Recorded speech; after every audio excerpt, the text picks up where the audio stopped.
Navštíviť brata. Ak neprídem, bude mať strach. Nemáte len. Vlastne sa nerad fočí, čo? Čo? Vlastne sa nerad fočí. Neviem, ja ho filmujem. Pribrzdím, prehodím to inanu, urobím kľúčku, loptu si spracujem a gól! Sme Ide na prvú tej predne, ukáže, čo sa s ním robí. Komu? Čo? Hej. Tam-tadadám! A teraz víťazná jazda. Nech všetci vidia. Sme najlepší, braček. Povedzte, čo je tomu chlapcovi? Je ochrnutý, zatiaľ ho nedokážeme vyliečiť. Nikdy nebude chodiť. Možno zázrakom. Existujú nákladné procedúry, ale tie zatiaľ robia iba v Spojených štátoch.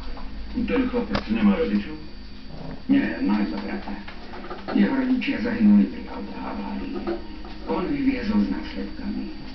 A teraz je za neho zodpovedný jeho brat. Robí, čo môže. Ako sa cítiš? Dobre. Si rád, že som prišiel? Áno, ja.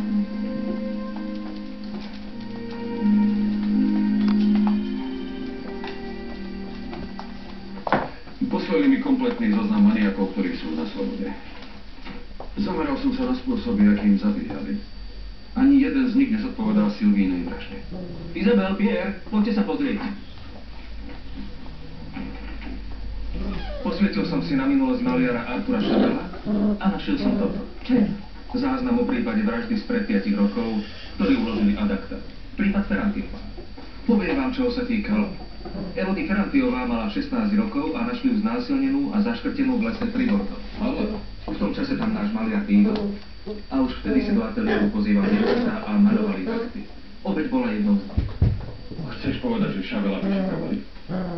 Dokonca bol podozrivý z vraždy. Strávil 3 týždne vo vyšetrovacej väzbe a prepustili ho iba vďaka tomu, že sudca neuznal dôkazy proti nemu za dostačujúce. Druhýkrát mám opletačky s políciou, a to len preto, že ľudia zmýšľajú prúderne, či žijú tu alebo v Bordeaux. Takže ste vlastne obetí, tak? Skôr ideálny obetný baránok. Sivovlasý chlap, ktorý káže dievčatám, aby sa vyzliekali, musí byť zverník. 2 z vašich modeliek zavraždili. 2 podobné vraždy v rozličných krajoch. Prezradím vám, že je to jedna z charakteristík masového vraha. Ja, masový vrah. To je smiešné. Hovoríte o podobných vraždách, ale pokiaľ by Sylvia nebola znásilnená. Ako vidím, nerobíte si z toho ťažko. Na vašom mieste by som mala znovu dušičku.